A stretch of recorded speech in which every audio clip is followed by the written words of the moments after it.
Good morning. Good morning. I hope you all had a good week. Yeah, the rest of it is not right. It's not. Anyway, I hope you all had a good week. I had a rough one, but I'm glad to be here with you.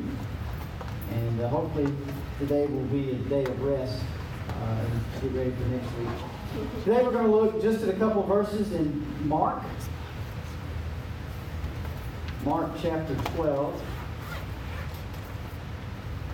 verses 28 through 31. Jesus has been teaching, and as always, he had two groups of listeners. He had the Pharisees, the religious people who were looking for ways to discredit him, and the quote-unquote sinners, people who were far away from God but knew they were far away from God and who were attentive to what Jesus said. One of the teachers of the law, Mark 12:28, came and heard them debating. Noticing that Jesus had given them a good answer, he asked him, "Of all the commandments, which is the most important?" "The most important one," answered Jesus, "is this. Hear, O Israel, the Lord our God, the Lord is one. Love the Lord your God with all your heart and with all your soul and with all your mind and with all your strength. The second is this. Love your neighbor as yourself. There is no commandment greater than these." So, since Jesus said this was the greatest commandment, and then he gave the second greatest one, the two really are go hand in hand. Well, I think it would be in our best interest to look at it and try and understand it. So he said, love God with all your heart. First, let's look at the words that Jesus used, and we'll go to the original language in the Greek and see what words Jesus used there. The word for love was agapeo, which is the kind of love God has for us. For God so loved the world. It's a willful love. It's not a love based on affinity. It's not a love based on emotion. It's a love based on, I decide to do this, so I will.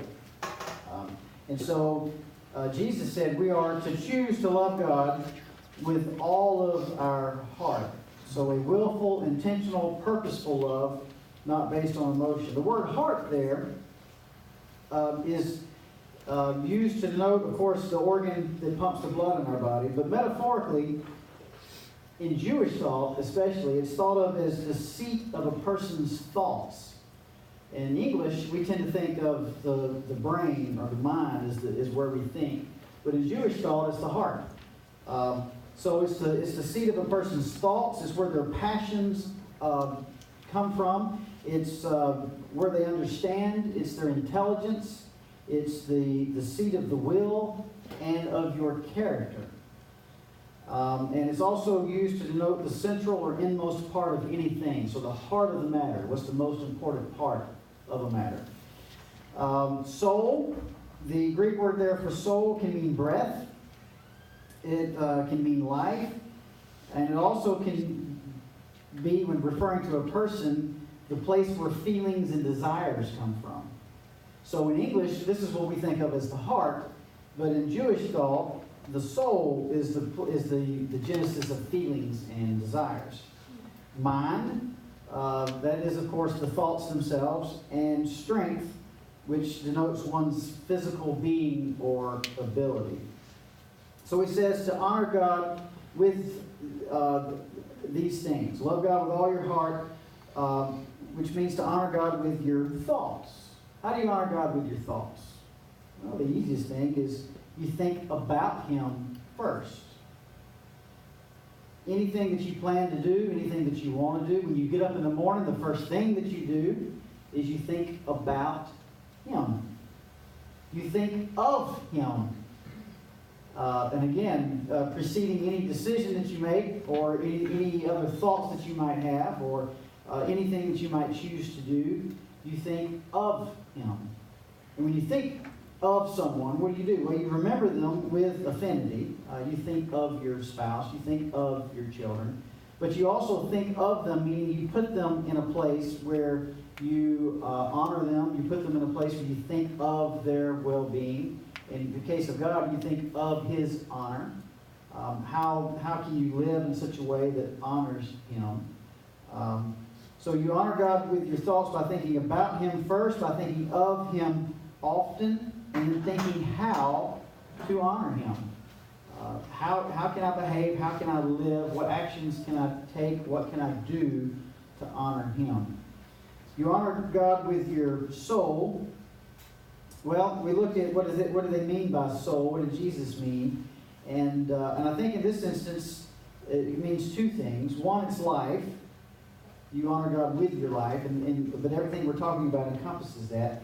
Probably more specifically, your feelings and your desires. Honor God with what you desire. There's a popular thing in our culture where people excuse their behaviors or excuse their wrong decisions by saying the heart wants what the heart wants. So you can't help what you desire. Maybe.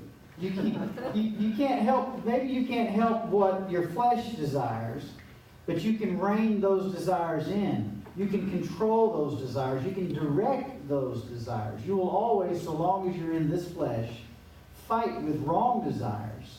Fight with the desires of the flesh.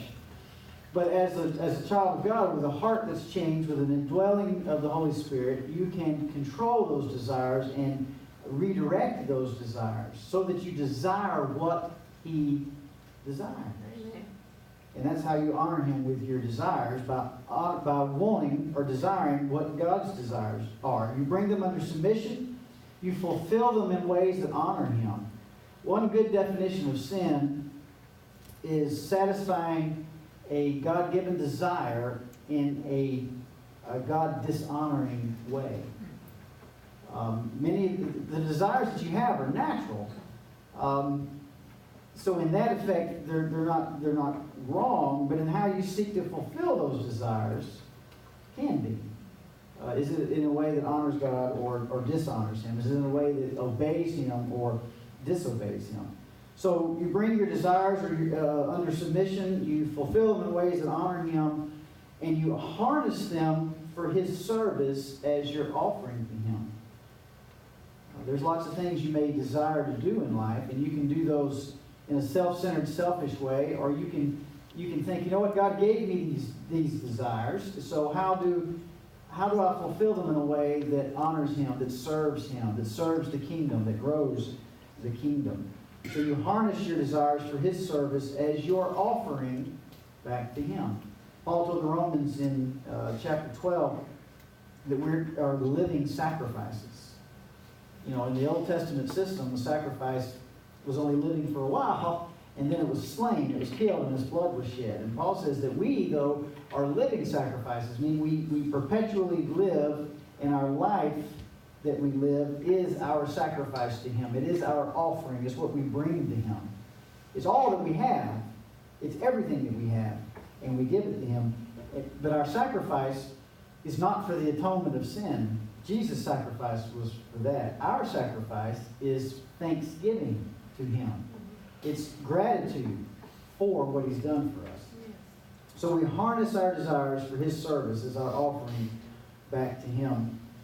So we honor God with our heart, with our soul, and we honor God with our mind, our understanding, our intelligence. Johann Kepler, who is the one who came up with the laws of planetary motion, a scientist, said this when asked about when he was devising all these things, and he said that, he was merely thinking God's thoughts after him. God established the universe and established natural law and established all of the laws of science that you study in science. And so as you are studying them, as you are learning them, as you are applying them, you are simply thinking the Creator's thoughts after Him. It's really neat. It gives you a window into the mind of God, and you get a glimpse at how infinite He is and how finite you yourself are. So you honor God with your understanding or with your intelligence. In Genesis, it says that we're made in the image of God. What does that mean? I mean, God's not flesh and bone. Yes, He became a man in the person of Christ for the purpose of atonement. But God is not a man and doesn't have a physical body like we do. So what does it mean to be made in God's image? Largely, what it means is that we are capable of rational thought. We are sentient beings. We are self-aware. And so we honor Him by using the mind that He has given us to grow the kingdom, to live our lives in such a way that brings Him glory. Think of how your life can be an offering of thanksgiving back to Him. So use your mind to think about how you can use all of you and all the things that you've been given to honor and glorify Him. So we honor God with our heart, we honor God with our soul, we honor God with our mind, we honor God with our strength. Again, the word there that Mark used for strength means one's physical being, one's physical ability. What does that mean? Well, it means you live for Him. The life that you've been given, the flesh that you have, the body that you have, the abilities, the natural abilities that you have, you use those for Him. You live for Him. You use your natural talents and abilities to honor Him. So with these two commandments, love the Lord your God with all your heart, mind, soul, and strength, and love your neighbor as yourself, Jesus summed up the original 10. Now, the Pharisees had also summed up the original 10. They summed them up in about 636 commandments. Typical bureaucracy. They make things simple by making it complicated. I love it when, and I'm being very facetious here, I love it every year when doing taxes and it says that your form was reduced by the Paperwork Reduction Act of whatever the year is. I'm like, this is reduction? I'd hate to see without reduction. And the Pharisees were just as complicated, and they simplified the 10 Commandments into 636 commandments. Well, Jesus simplified the 10 Commandments into 2. The original 10, the first 4, are called the first tablet, and these deal with our relationship with God. And the next 6, or the second tablet, deal with our relationships with one another. Loving God, loving our neighbor. So what are the 10? Do not have any other God before God. Do not make yourself an idol. Do not take the Lord's name in vain. Remember the Sabbath and keep it holy. That's the first 4. Honor your mother and father. Do not murder. Do not commit adultery. Do not steal. Do not testify or bear false witness against your neighbor. And do not covet. Laws governing your relationship to your neighbor. So what does it mean then to love God in the way that Jesus said? Love God with all your heart, mind, soul, and strength. Well, let's look at the Decalogue of the 10 Commandments. Have no other gods before me. Don't make an idol. Now, it'd be easy to say, oh, this one's easy. I mean, we don't live in a pagan culture. Well, we could argue that. But we don't live in a culture where we have all these pagan deities and idols and bow down and worship them and offer sacrifices as they did in the first century. So we might say, well, that's a pretty easy one to accomplish. Or is it? Does anything or anyone else have your allegiance? Is there anything that's more important to you than Christ? And you might get the Sunday school answer and say, well, no, of course not. But let's be honest and let's look at your life and see where you spend your time, where you spend your money, where you spend your where do your passions and desires lie? What do you think about when you get up in the morning? What do you think about when you go to bed at night? What are the things or thing that consumes you? And if it's anything other than Jesus, then that's something that comes before Him, which is an idol. You've made your own God. It's not out of wood, it's not out of gold, but it's whatever it is, it takes first place in your life. So does anything or anyone else have your allegiance? Is anything else more important to you than Jesus? Does anything distract you from Jesus? Is there anything that when it comes up, when it flashes, you just immediately turn to it, and so you take your mind and your thoughts and your heart off Christ and onto that thing or that someone? If the answer is yes, then you have another God before Him. You have made an idol and set it up, and in fact, it has first place. Don't take the Lord's name in vain. What does that mean?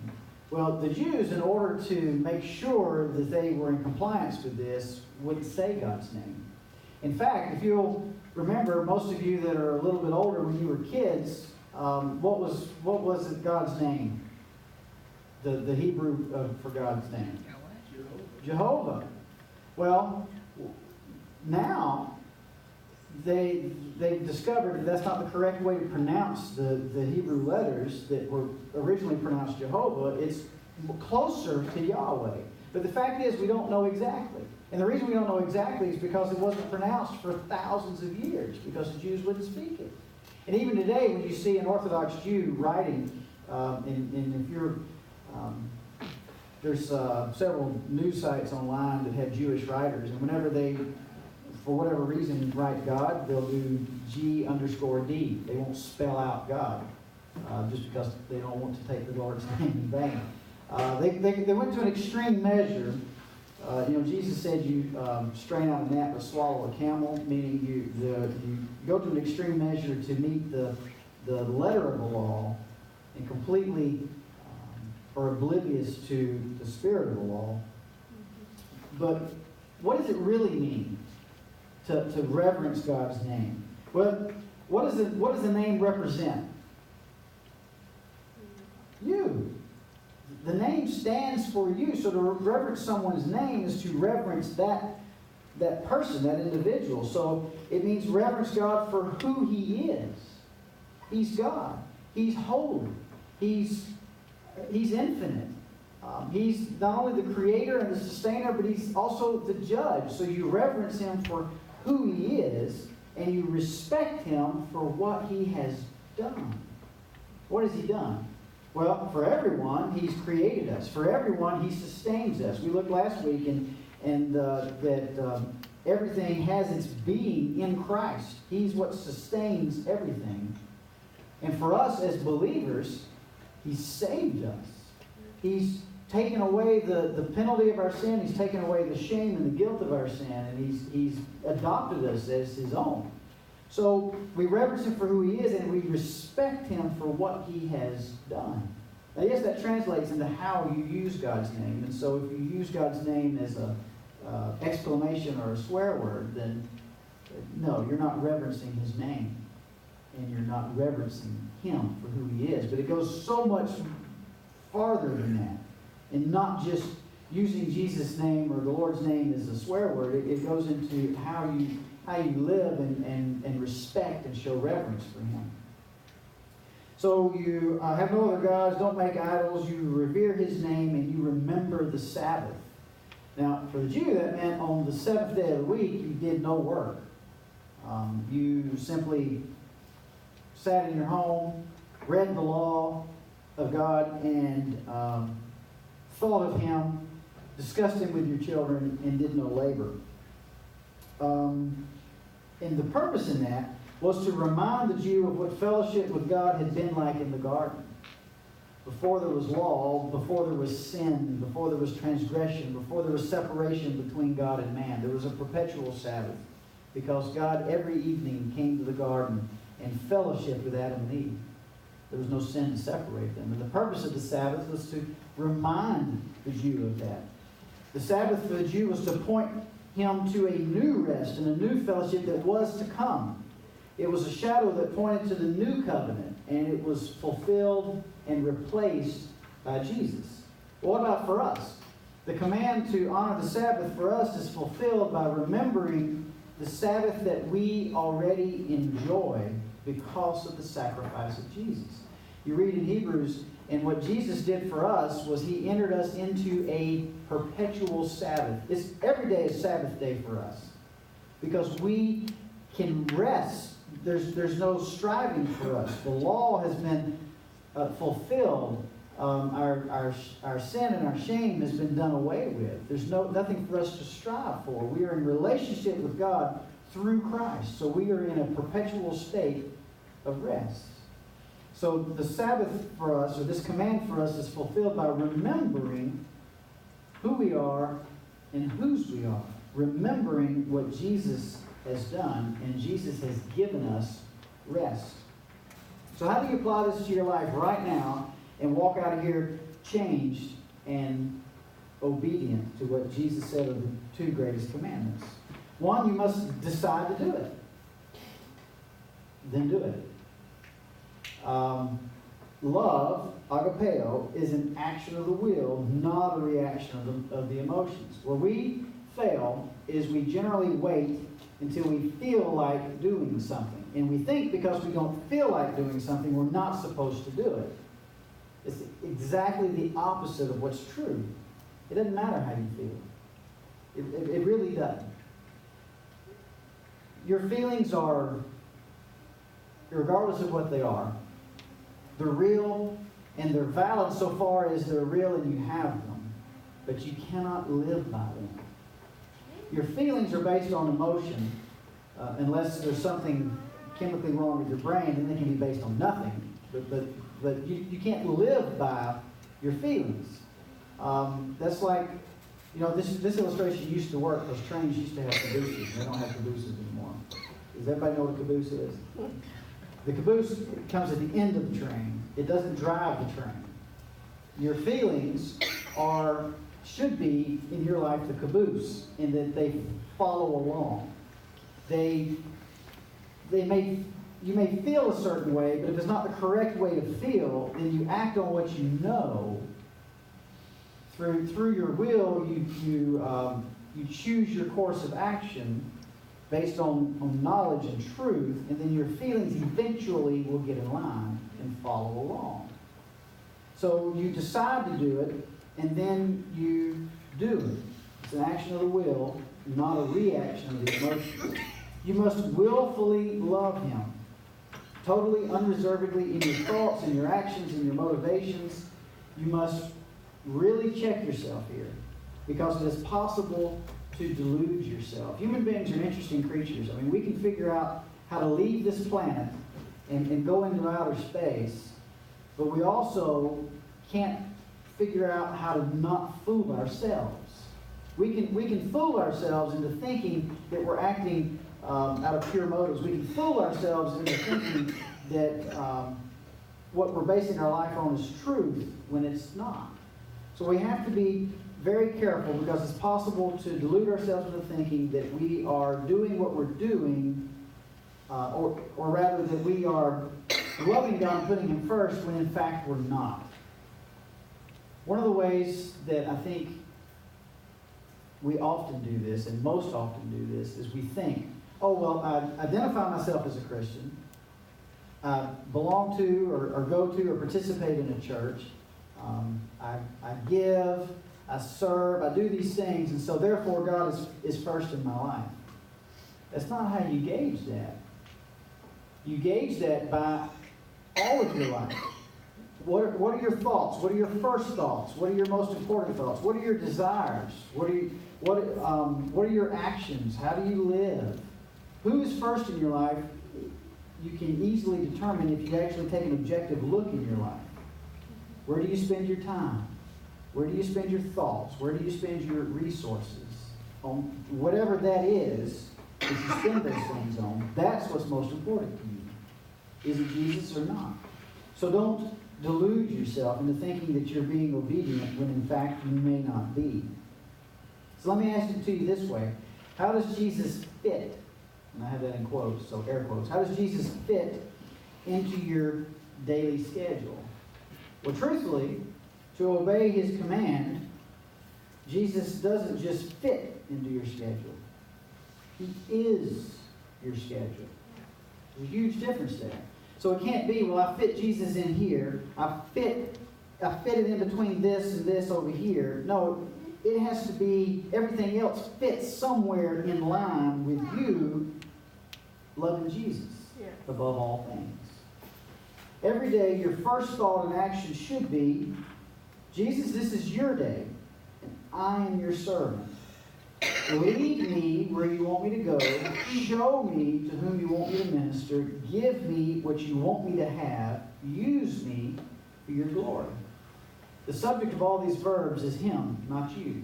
You're the recipient of the action. What's that make you, an object? Direct object? You are the recipient of the action of these verbs. Jesus is the actor. Lead me. You lead me where you want me to go. You show me to whom you want me to minister. You give me, this was really hard for me. You give me what you want me to have. I spend a lot of my time wanting more than what I have, either because I think I deserve more than what I have, or I think I need more than what I have, or I just simply would like to have more than what I have. But you know what? I have what I have. And I have what I have because He's given it to me. And my prayer needs to be, Lord, give me what you want me to have. Use me for your glory. Is that how you live your everyday? I'll be honest with you, since we're in church, and I really ought to be, I don't. Most of us don't. Most of us don't live this way. Most of us get one of two things. Either we're consumed with pursuing our own passions and desires that everything else takes second place, or we get consumed by simply surviving in life and forget that we don't have to just survive. We forget that we were created on purpose for a purpose, and we have a purpose. And it's easy to forget that. It's easy to get beaten down by the world. It's easy to get consumed. Like Peter, man cannot walk on water. It just physically isn't possible. But Peter saw Jesus walking on the water, so Peter being Peter said, Lord, if that's really you, then command me to come out of the boat and I'll come out there to you. And Jesus said, come on. So Peter gets out of the boat, he starts walking on the water, and he's going towards Jesus, and then he gets distracted. What distracted him? The wind and the waves. And somewhere in the back of Peter's mind, at first I'm sure it was exhilarating. When you get out and you think, oh, wow, I'm walking on water. And his focus was on Jesus. Why was he walking on water? Well, he asked Jesus to prove that it was him, and he was going to Jesus because he knew who Jesus was. And so when he was focused on Jesus, he was doing the impossible. He was walking on water. But then when he took his eyes off Jesus and he looked at the wind and the waves, and he remembered, way back in 8th grade physical science, oh, wait a minute, you can't walk on water. And he remembered that, you know what? This is a pretty deep lake, and I can't, I'm not a good swimmer. Or the wind is ferocious, and it's whipping these waves up. It's going to knock me over, and I'm not going to be able to breathe, or whatever he was thinking. He just wasn't thinking about Jesus anymore, and so he began to sink. So how do you live your everyday? Are your eyes on Jesus? Are your thoughts on Jesus? Are you thinking about how Jesus is the totality of everything, and everything else just has to fit there, and what you need, He'll give you, and He'll give you to use for Him? Or are you thinking about all the other things? Is that how you live your everyday? And the conclusion is to be obedient to what Jesus said is the greatest commandment. And I would think if Jesus said this is the most important commandment, it really ought to be what we should focus on. If you want to be obedient to what Jesus said is the most important thing, then you have to live your life this way. Jesus comes first. Your thoughts and your desires are to Him and not to the other things. You're His servant. And our prayer really should be this: lead me where you want me to go. Show me to whom you want me to minister. Give me what you want me to have. Use me for your glory. Let's pray. Father, thank you. Thank you for loving us even when we were unlovable. Thank you for saving us when we were separated from you by sin. And Lord, thank you for being patient with me. And I don't get up every day and live this way. Just remembering you first. Remembering that you created me on purpose, for a purpose, and that I have a purpose. Remembering that you give me every day what I need for that day to do what you want me to do. The problem comes in where I'm not seeking first what it is you want me to do. Help me, Lord, to love you with all my heart, all my soul, all my mind, and all my strength. In Jesus' name, amen. Let's stand and worship.